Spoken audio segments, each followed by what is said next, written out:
الحمدللہ رب العالمین والصلاة والسلام علی حبیبہ المرسلین اما بعد فاعوذ باللہ من الشیطان الرجیم بسم اللہ الرحمن الرحیم ان اللہ وملائکتہ یصلون علی النبی یا ایہا الذین آمنوا صلوا علیہ وسلموا تسلیما اللہم صل علی سیدنا شفیعنا حبیبنا نبینا مولانا محمد وعلی آل محمد بارک وسلم صلو علیہ صلاۃ وسلام علیک یا حبیبی یا سیدی یا رسول اللہ صلی اللہ تعالی علیہ وبارک وسلم اللہم رب اشرح لی صدری ویسر لی امری واحلل عقدۃ من لسانی یفقہوا قولی اللہم ربی زدنی علما۔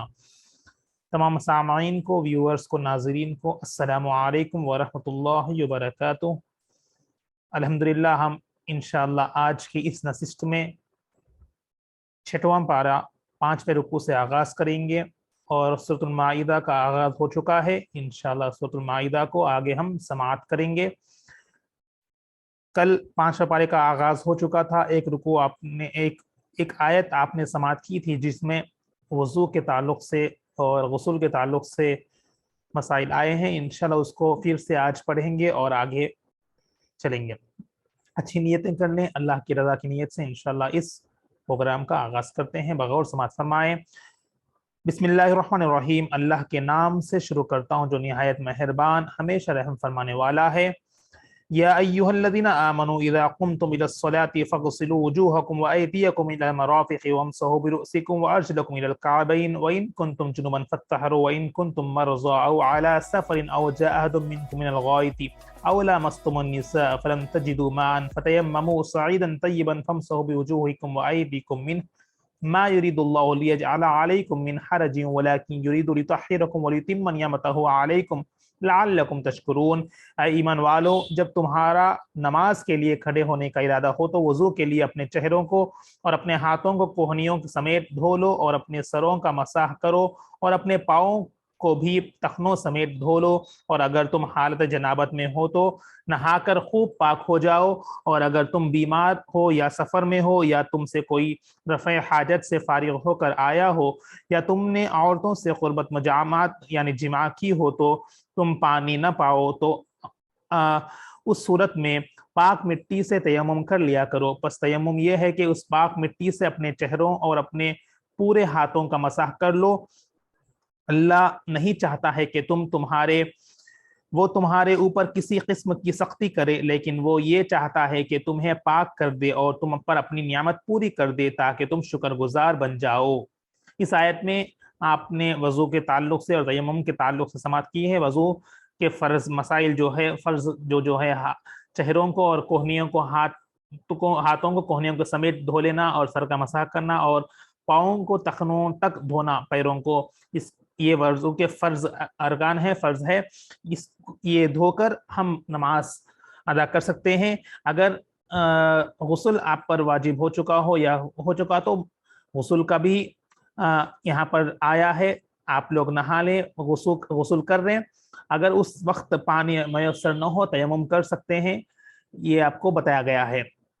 انشاءاللہ آگے آپ سماعت کریں۔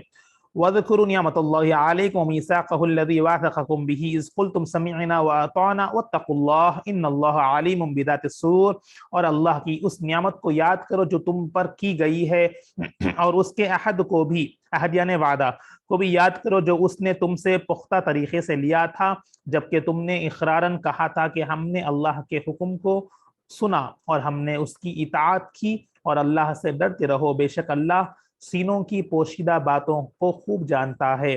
یا ایھا الذین آمنوا کونوا قوامین للہ شہداء بالقسط ولا یجرمنکم شنآن قوم علی الا تعدلوا اعدلوا هو اقرب للتقوی واتقوا اللہ ان اللہ خبیر بما تعملون۔ اے ایمان والو، اللہ کے لیے مضبوطی سے قائم رہتے ہوئے انصاف پر مبنی گواہی دینے والے ہو جاؤ، یعنی انصاف سے گواہی دینے والے ہو جاؤ، اور کسی قوم کی سخت دشمنی بھی تمہیں اس بات پر برانگیز نہ کرے کہ تم اس سے عدل نہ کرو۔ اگر کوئی سختی کرے تب بھی آپ اپنے انصاف پر گواہی دینے پر ہم عدل کرتے رہنا چاہیے، عدل کیا کرو کہ وہ پرہیزگاری سے نزدیک تر ہے، اور اللہ سے ڈرا کرو، بے شک اللہ تمہارے کاموں سے خوب آگاہ ہے۔ وعد اللہ الذین آمنوا وعملوا الصالحات لهم مغفرۃ واجر عظیم۔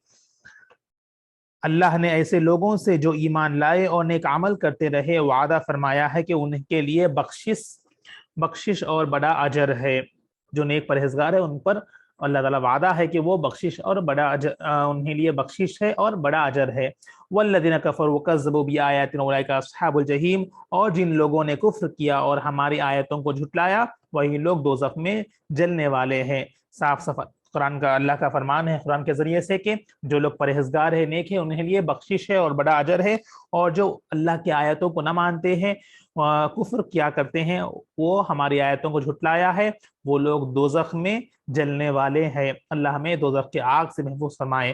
یا ایھا الذین آمنوا اذکروا نعمت اللہ علیکم اذ ہم قوم ان یبسطوا الیکم ایدیہم فکف ایدیہم عنکم واتقوا اللہ وعلی اللہ فلیتوکل المؤمنون۔ اے ایمان والوں، تم اللہ کے اس انعام کو یاد کرو جو تم پر ہوا جب قوم کفار نے یہ ارادہ کیا کہ اپنے ہاتھ قتل و ہلاکت کے لیے تمہارے طرف دراز کرے، یعنی آگے بڑھائے ہاتھوں کو، تو اللہ نے ان کے ہاتھ تم سے روک دیے، اور اللہ سے ڈرتے رہو، اور ایمان والوں کو اللہ ہی پر بھروسہ رکھنا چاہیے۔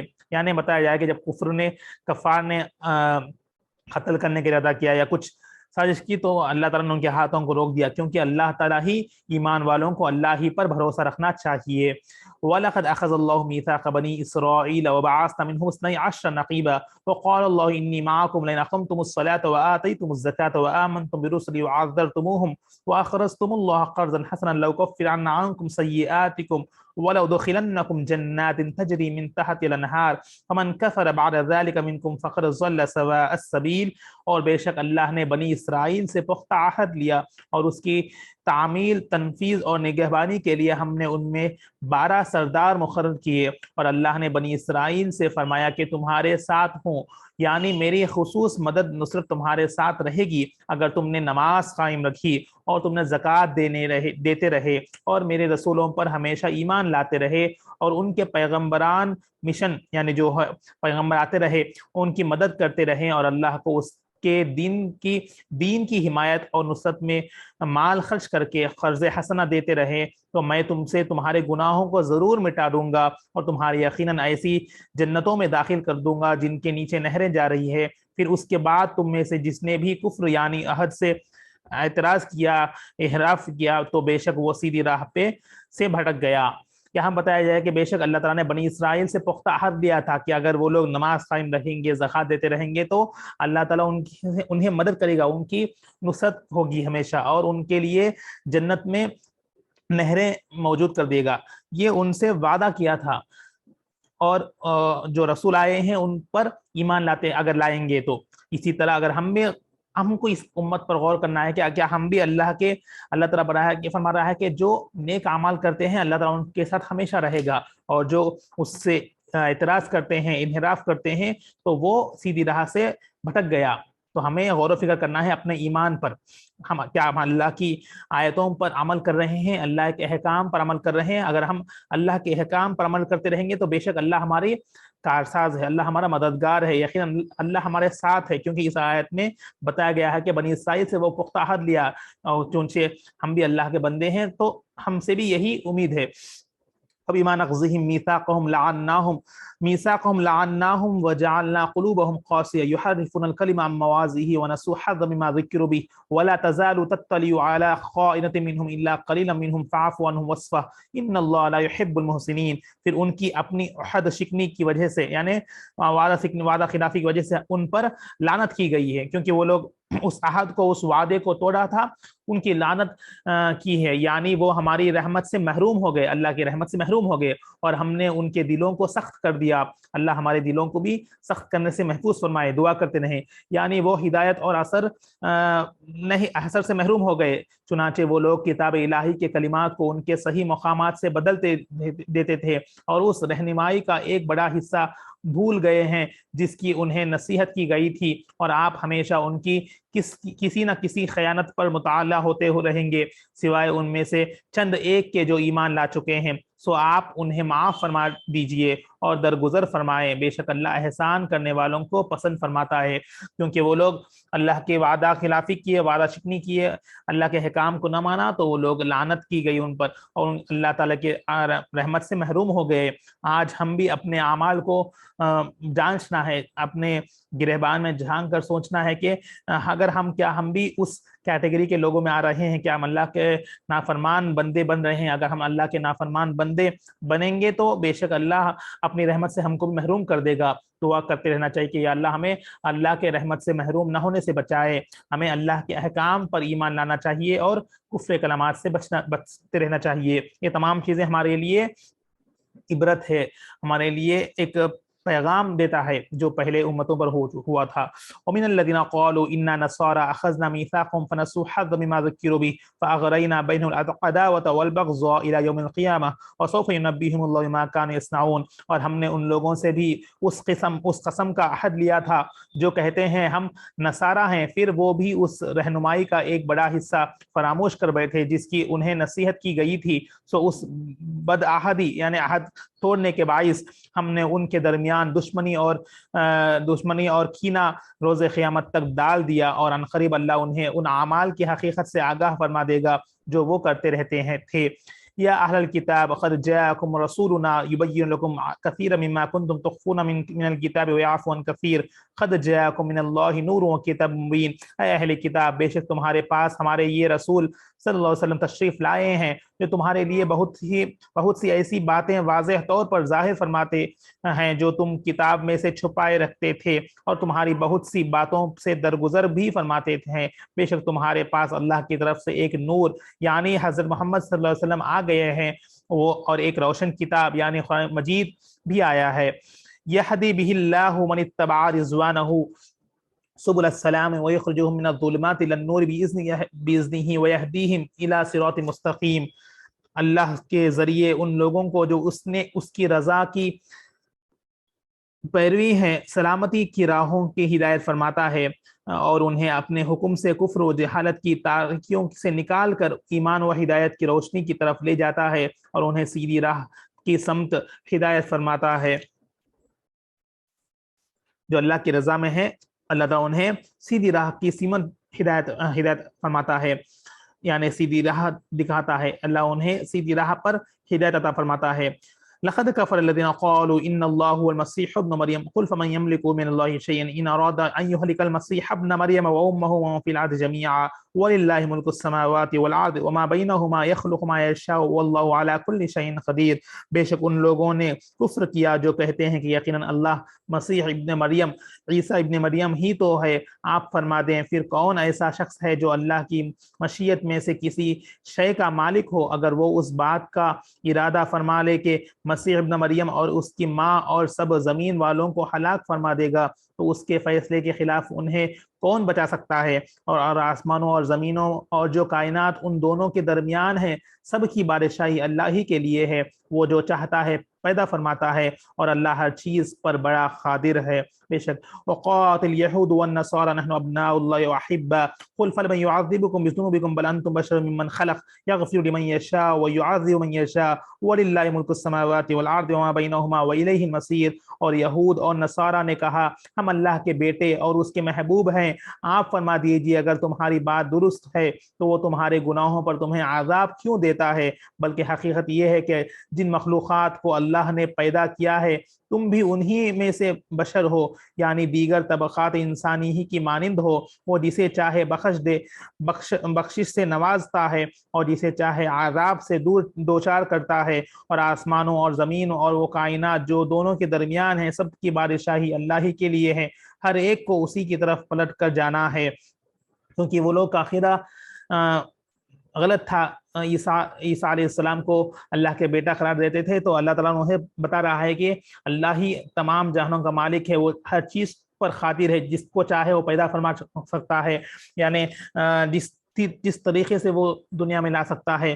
تو اس غلط عقیدے سے بچنے کے لیے اللہ انہیں بتا رہا ہے کہ اے یہود، یعنی یہود اور نصارہ سے مخاطب ہو کر یہ تمام باتیں بتایا جا رہی ہے ان لوگوں کو. یا اہل الکتاب قد جاءکم رسولنا یبین لکم علی فترۃ من الرسل ان تقولوا ما جاءنا من بشیر ولا نذیر فقد جاءکم بشیر ونذیر واللہ علی کل شیء قدیر. اب اہل کتاب سے بتایا جا رہا ہے کہ اے اہل کتاب، بے شک تمہارے پاس ہمارے یہ آخر الزماں یعنی رسول صلی اللہ علیہ وسلم پیغمبروں کی آمد کے سلسلے کے منقطع ہونے کے موقع پر تشریف لائے ہیں، یعنی حضور آئے ہیں، جو تمہارے لیے ہمارے احکام خوب واضح کرتے ہیں، بتاتے ہیں کہ احکام واضح کرتے ہیں، اس لیے کہ تم عذر کرتے ہو کہ یہ کہہ دو کہ ہمارے پاس نہ تو کوئی خوشخبری سنانے والا آیا ہے اور نہ ڈر سنانے والا ہے.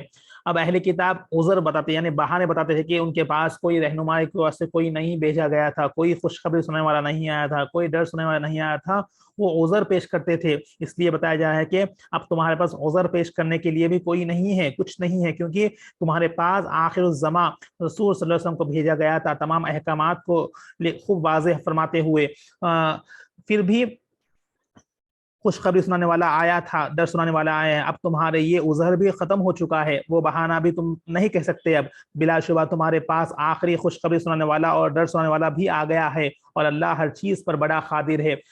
پھر بھی وہ لوگ باز نہیں آئے جب انہیں بتایا گیا ہے کہ تمہارے پاس اللہ کے رسول بھیجا گئے ہیں، آخر الزماں صلی اللہ علیہ وسلم کو بھیجا گیا تھا ایمان لانے کے لیے، خوشخبری سنانے واسطے اور ڈر سنانے واسطے. پھر بھی وہ لوگ باز نہیں آئے. اب تمہارے پاس کوئی عذر نہیں ہے پیش کرنے کے لیے. وہ ان کو مخاطب ہو کر بتایا جا رہا ہے وَإِذْ قَالَ مُوسَىٰ لِقَوْمِهِ يَا قَوْمِ اذْكُرُوا نِعْمَةَ اللَّهِ عَلَيْكُمْ إِذْ جَعَلَ فِيكُمْ أَنْبِيَاءَ وَجَعَلَكُمْ مُلُوكًا وَآتَاكُمْ مَا لَمْ يُؤْتِ أَحَدًا مِنَ الْعَالَمِينَ.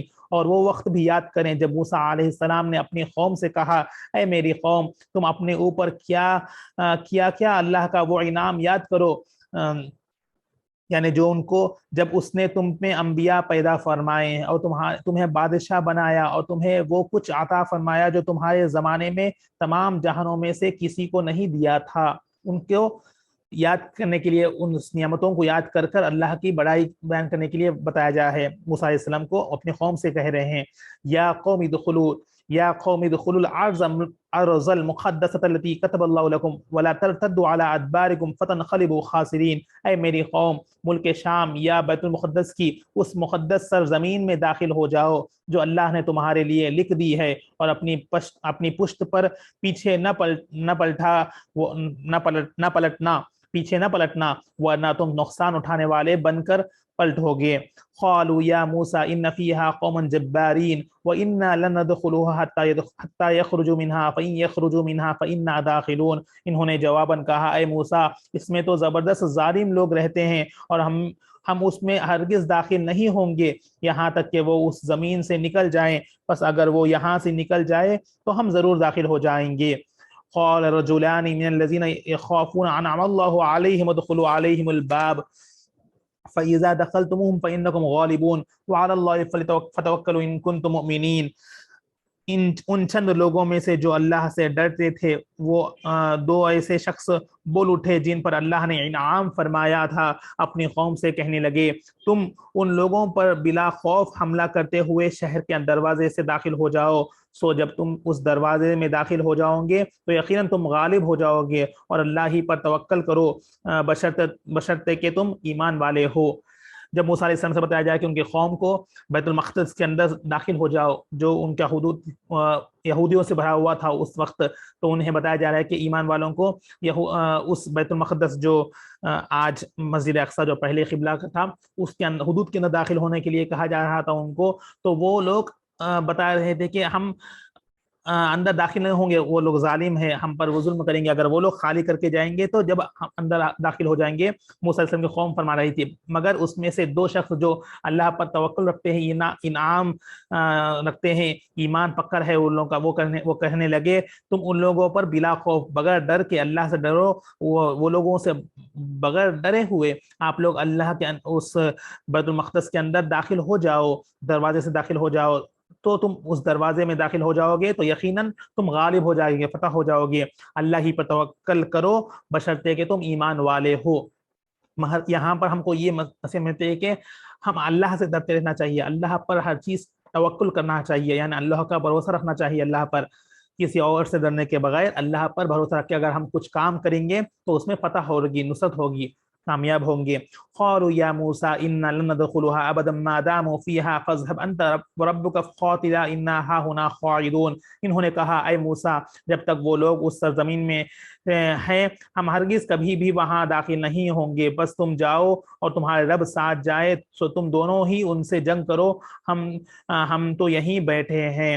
قال ربی انی لا املک الا نفسی واخی فافرق بیننا وبین القوم الفاسقین۔ موسیٰ علیہ السلام نے عرض کیا اے میرے رب میں اپنی ذات اور اپنے بھائی ہارون علیہ السلام کے سوا کسی پر اختیار نہیں رکھتا، پس تو ہمارے اس نافرمان قوم کے درمیان اپنے حکم سے جدائی فرما دے۔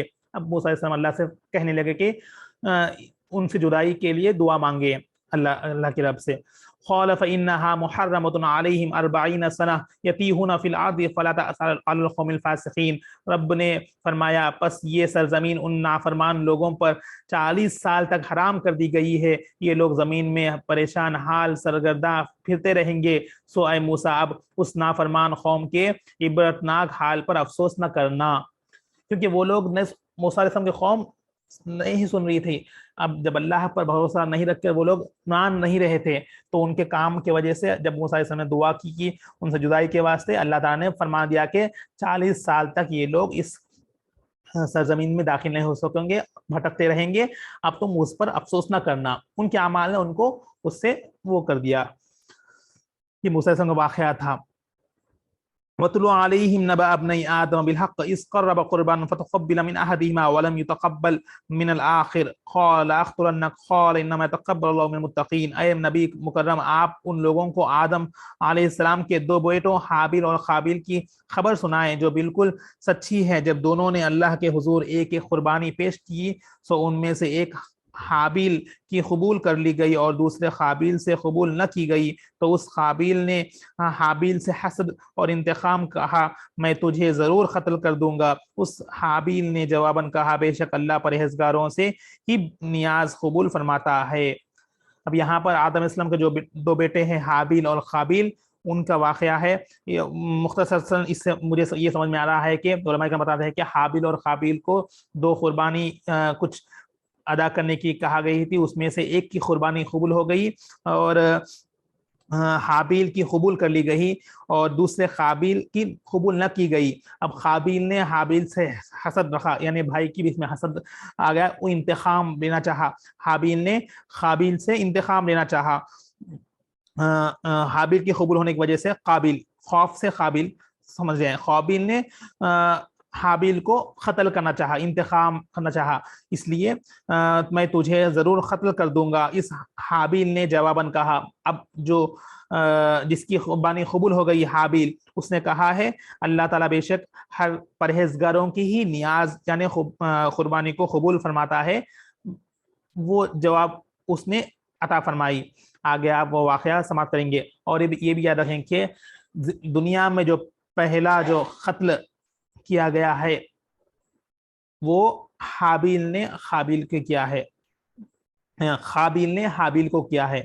تو آج تک قیامت تک جو بھی اگر قتل ہوتے رہیں گے تو اس کا تمام گناہ اس کو ہوتا رہے گا، یہ کیونکہ ایک غلط کام تھا اس نے شروع کیا، وہ واقعہ آپ آگے سماعت فرمائیں گے۔ اس کی وجہ سے آج دنیا میں تمام قتل جو بھی ہو رہے ہیں اس کے اوپر وہ اس کا عذاب جو بھی گناہ ہوگا اس کا ہوگا، کیونکہ وہ گناہ جاریہ ہوا۔ لئن بسطت الی یدک لتقتلنی ما انا بباسط یدی الیک لاقتلک انی اخاف اللہ رب العالمین۔ اگر تو اپنا ہاتھ مجھے قتل کرنے کے لیے میری طرف بڑھائے گا تو پھر بھی میں اپنا ہاتھ تجھے قتل کرنے کے لیے تیری طرف نہیں بڑھاؤں گا، کیونکہ میں اللہ سے ڈرتا ہوں جو تمام جہانوں کا پروردگار ہے۔ اب حابیل نے فرمایا قابیل سے اگر تو مجھے قتل کرنے کے لیے اپنے ہاتھ کو آگے بڑھائے گا میں اس پر نہیں لڑوں گا، کیونکہ میں اللہ کا بندہ ہوں، اللہ سے ڈرتا ہوں اور اللہ سے ڈرتا ہوں جو تمام جہانوں کا پروردگار ہے، یعنی اس پر اللہ کے توکل تھا، اللہ کا بھروسہ تھا۔ یہاں پر اس سے ہم کو یہ سبق ملتا ہے کہ اگر کوئی آپ کو کچھ نقصان پہنچانا چاہتا ہے تو ہم بھی اس کا انتخاب نہیں لینا چاہیے، ہم اللہ پر دعا کرتے رہنا چاہیے، اللہ کی طرف رجوع ہونا چاہیے۔ انی اريد ان تبوء باسمی واسمک فتکون من اصحاب النار وذلک جزاء الظالمین، میں چاہتا ہوں کہ مجھ سے کوئی زیادتی نہ ہو اور میرا گناہ قتل اور تیرا اپنا سابقہ گناہ جس کے باعث تیری قربانی نہ منظور ہوئی سب تو ہی حاصل کر لے، پھر تو اہل جہنم میں سے ہو جائے گا اور یہی ظالموں کی سزا ہے۔ اب وہ بتایا ہے کہ میں اس جھگڑے میں نہیں پڑوں گا، جو بھی قتل ہوا تو اس کا گناہ تجھے ہوگا اور تو اہل جہنم یعنی جہنم میں جو لوگ جائیں گے اس میں سے ہوگا۔ یہاں پر دشمنی جو ہم کرتے ہیں، اس نے مجھے مارا میں اس کو ضرور ماروں گا، یہ دشمنی ہم کو نہیں کرنی چاہیے، اس سے یہ سبق ملتا ہے۔ حالانکہ حابیل سمجھدار ہے، قابیل اس کی قربانی نہ ہونے کی وجہ سے وہ کیا بھائیوں کے بیچ میں حسد کی وجہ سے انتقام لینا چاہا، تو قابیل نے حابیل پر حملہ کرا، پھر بھی حابیل نے خاموش رہا، اللہ سے ڈرتے ہوئے، اللہ کے بڑائی کرتے ہوئے اس کو احکام بتاتا رہا کہ یہ صحیح نہیں ہے۔ ہم کو اس سے یہ نصیحت ملتی ہے۔ فطوعت له نفسه قتل اخيه فقتله فاصبح من الخاسرین، پھر اس قابیل کے نفس نے اس کے لیے اپنے بھائی حابیل کا قتل آسان اور مرغوب کر دکھایا، قتل کر دیا، سو اس نے اس کو قتل کر دیا، پس وہ نقصان اٹھانے والوں میں سے ہو گیا۔ فبعث الله غرابا يبحث في الارض ليريه كيف يواري سوءة اخيه قال يا ويلتى عجزت ان اكون مثل هذا الغراب فاواري سوءة اخي فاصبح من النادمين، پھر اللہ نے ایک کوا بھیجا جو زمین کھودنے لگا، یعنی زمین کو کھودنے لگا تاکہ اسے دکھائے کہ وہ اپنے بھائی کی لاش کو کس طرح چھپائے۔ یہ دیکھ کر اس نے کہا ہائے افسوس، کیا میں اس کوے کی مانند بھی نہ ہو سکا کہ اپنے بھائی کی لاش چھپا دیتا، سو وہ پشیمان ہونے والوں میں سے ہو گیا۔ اب یہاں پر اب وہ جب قتل کر دیا، اب جو سوچ رہا کہ اس لاش کا کیا کروں، تو اللہ تعالیٰ نے ایک کوے کو بھیج کر دکھایا کہ کوا وہ تم پہ کوے کی فوت ہو چکی، تو دوسرے کوے آنے آ کے کوے کو جس طرح گڑھا آج ہم کر رہے ہیں اسی سے ہم سیکھ رہے ہیں، جبھی ہم بتایا گیا ہے کس طرح تدفین کرنے کا حکم ہے، تو کوے کو گڑھا کھود کر اس لاش اس کوے کی جو مر چکا ہے اس کو وہاں پر چھپائے یعنی دفنانے کا جو واقعہ ہے وہ حابیل کو اللہ تعالیٰ نے کوے کے ذریعے سے بتایا گیا، تو جب یہ کس طرح اپنے بھائی کی لاش کو وہ چھپائے یعنی دفن کرے۔ من اجل ذلك كتبنا على بني اسرائيل انه من قتل نفسا بغير نفس او فساد في الارض فكانما قتل الناس جميعا ومن احيا فكانما احيا الناس جميعا ولقد جاءتهم رسلنا بالبينات ثم ان كثير منهم بعد ذلك في الارض لمسرفون۔ اس وجہ سے ہم نے بنی اسرائیل پر نازل کی گئی تورات میں یہ حکم لکھ دیا تھا کہ جس نے کسی شخص کو بغیر قصاص کے یا زمین میں فساد پھیلانے یعنی خون انگیزی اور ڈاکہ زنی وغیرہ کی سزا کے بغیر ناحق قتل کر دیا تو گویا اس نے معاشرے کے تمام لوگوں کو قتل کر ڈالا۔ جب وہ واقعہ جو ہوا تھا حابیل قابیل کا، اس کے بعد سے اللہ تعالیٰ نے تورات میں یہ حکم بتا دیا، اور جس نے اسے ناحق مرنے سے بچا کر زندہ رکھا، جس نے ناحق اس کو قتل کر دیا اس نے تمام لوگوں کو قتل کر ڈالا، اور جس نے اسے ناحق مرنے سے بچا کر زندہ رکھا تو گویا اس نے معاشرے کے تمام لوگوں کو زندہ رکھا، یعنی اس نے حیات انسانی کا اجتماعی نظام بچا لیا۔ اور بے شک ان کے پاس ہمارے رسول واضح نشانیاں لے کر آئے ہیں، پھر بھی اس کے بعد ان میں سے اکثر لوگ یقیناً زمین میں حد سے تجاوز کرنے والے ہیں۔ انما جزاء الذين يحاربون الله ورسوله ويسعون في الارض فسادا ان يقتلوا او يصلبوا او تقطع ايديهم وارجلهم من خلاف او ينفوا من الارض ذلك لهم خزي في الدنيا ولهم في الاخره عذاب عظيم۔ بے شک جو لوگ اللہ اور اس کے رسول سے جنگ کرتے ہیں اور زمین میں فساد انگیزی کرتے ہیں پھرتے ہیں، یعنی مسلمانوں میں خون ریزی اور ڈاکہ زنی وغیرہ کے مرتکب ہوتے ہیں، ان کی سزا یہی ہے کہ وہ قتل کیے جائیں، قتل کے بدلے قتل، یا پھانسی دیے جائے، یا ان کے ہاتھ اور ان کے پاؤں مخالف سمتوں سے کاٹے جائیں، یا وطن کی زمین میں چلنے پھرنے سے دور یعنی ملک سے یعنی جو وطن میں رہتا ہے اس سے دور کر دے، در بدر یا قید کر دیے جائیں، یہ تو ان کے لیے دنیا میں رسوائی ہے اور ان کے لیے آخرت میں بھی بڑا عذاب ہے۔ اس کے بعد سے یہ حکم آیا ہے کہ جو بلا ناحق کو اگر قتل کر دیے یا کچھ ڈاکہ زنی ایسے انجام پیش کرتے ہیں تو اس کا بدلہ دنیا میں قتل کے بدلے قتل ہے۔ جو چوری کا ردہ قرار ہے ان کے لیے ہاتھ کاٹنے کا حکم دیا گیا ہے. یہ تمام چیزیں آئے ہیں. یہ تو دنیا کا عذاب ہے اور یقیناً آخرت میں ان کے لیے بڑا عذاب ہے. الا الذين تابوا من قبل ان تقدروا عليهم فاعلموا ان الله غفور رحیم. مگر جن لوگوں نے قبل اس کے تم پر قابو پا جاؤ توبہ کر لی سو جان لو کہ اللہ بہت بخشنے والا نہایت مہربان ہے. اگر بندہ توبہ ہو گیا، اللہ کی طرف رجوع ہو گیا، تو بے شک اللہ تعالیٰ بہت بخشنے والا نہایت مہربان ہے، اس کے توبہ خوب کرنے والا ہے. یہ یہاں پر آپ کو سیکھتے ہیں. الحمدللہ ہم نے آج 9واں رکوع یعنی رباع سے نصف تک آدھا پارہ ختم کیا ہے. آپ نے حابیل اور قابیل کا مختصر سا واقعہ بھی سماعت کیا. تفاسیر میں ان ڈیٹیل آپ کو اس کا واقعہ ملے گا کہ کس لیے وہ یعنی کون سی قربانی تھی، کس لیے وہ لوگ قربانی پیش کیے تھے اور اللہ تعالیٰ کس کی قربانی قبول فرما لیا. تو اوپر آپ لوگ ان نقشل ترجمہ کے حساب سے آپ نے سماعت کیا تھا کہ حابیل کی قربانی قبول ہو گئی اور قابیل نے حابیل کو قتل کر دیا. یہ واقعہ آپ نے سماعت کیا. اور موسیٰ علیہ السلام جو بیت المقدس میں ایریے میں ان کے قوم کے لیے جو کہا گیا تھا کہ وہ لوگ داخل نہ ہوئے تو ان کو 40 سال تک اس سرزمین سے دور کر دیا گیا، وہ واقعہ آپ نے سماعت کیا. اور وضو اور احکام تیمم کے احکام آپ نے سماعت کیا. یہ تمام چیزیں اس ربع میں آپ نے سماعت کی ہے. انشاءاللہ آگے اور احکامات بھی سنیں گے اور آگے اور واقعات بھی آپ سماعت کریں گے. الحمدللہ ہم یہاں پر آج اس کا اختتام کرتے ہیں، آج یہیں پر روکتے ہیں. انشاءاللہ کل آگے کا پوپرا انشاءاللہ پڑھنے کی کوشش کریں گے. دعائے رب کی بارگاہ میں یا اللہ ہم کو جو بھی ہم نے کلام پاک سماعت کیا ہے یا اللہ اسے اپنے فضل و کرم سے اپنی بارگاہ میں قبول فرما دے.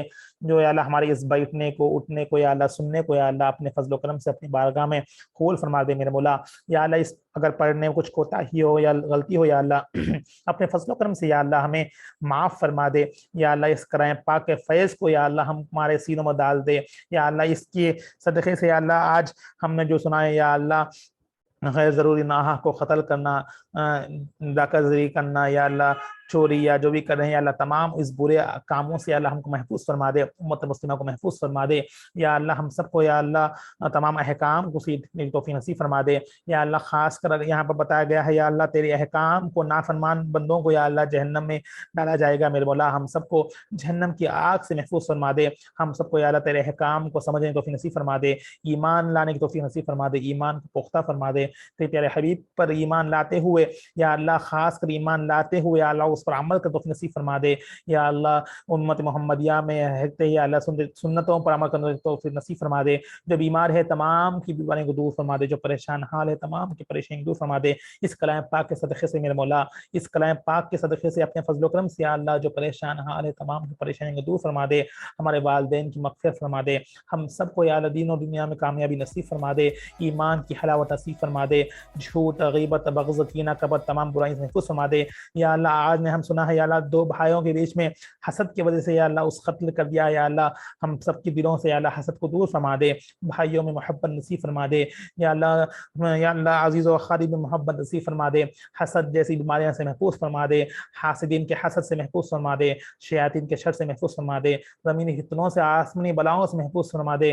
یا اللہ ہم سب کو مل جل کر رہنے توفیق نصیب فرما دے، اتحاد نصیب فرما دے. یا اللہ کسی غیروں کی باتوں میں آ کر یا اللہ ان تمام بیماریوں سے یا اللہ برائیوں سے محفوظ فرما دے. یا اللہ حاسدین کے حسدوں سے یا اللہ جادو نظر آسر تمام برے اعمال سے محفوظ فرما دے. یا اللہ خاص کر یا اللہ حاسدین کے حسد سے، حسد جیسی بیماری سے یا اللہ محفوظ فرما دے. اسی کی وجہ سے یا اللہ لڑائی وغیرہ ہوتے ہیں میرے مولا، تمام گھروں میں یا اللہ اتحاد نصیب فرما دے، تمام کو مل جل کر رہنے کی توفیق نصیب فرما دے. اس کلام پاک کے صدقے سے جو سنا ہے اس پر عمل کرنے توفیق نصیب فرما دے. میرے مولا سارے دعاؤں کو اپنے فضل و کرم سے اپنے پیارے حبیب کے صدقے سے قبول فرما دے. اللهم ربنا تقبل منا انك انت السميع العليم وتب علينا انك انت التواب الرحيم. وصلى الله تعالى على خير خلقه نور عرشه محمد وعلى اله واصحابه اجمعين برحمتك يا ارحم الراحمين والحمد لله رب العالمين بحق لا اله الا الله محمد رسول الله صلى الله تعالى عليه وآله وسلم.